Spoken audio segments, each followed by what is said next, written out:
महाराष्ट्राच्या राज्य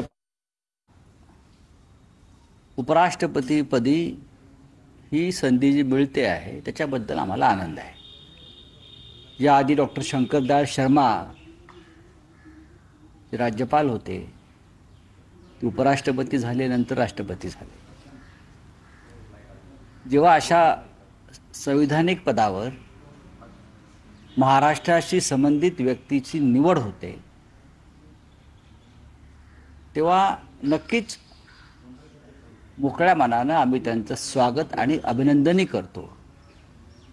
पण ते एनडीएचे उमेदवार आहेत आणि शिवसेना इंडिया ब्लॉकचे घटक म्हणून काम करते।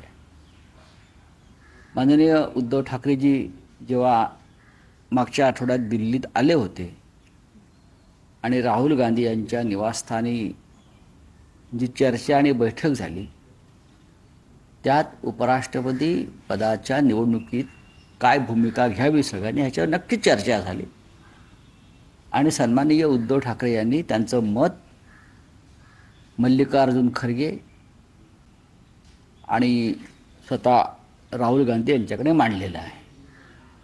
काल काँग्रेस पक्षाचे नेते वेणुगोपालजी यांनीही काल उद्धव ठाकरे साहेबांशी संवाद केला या विषयावरती। सगळ्याच पक्षाशी ते करत असतील, त्याच्यामुळे आज त्यांचा उमेदवार जाहीर झालेला आहे। आता आमची 10:15 10:30ला एक बैठक आहे।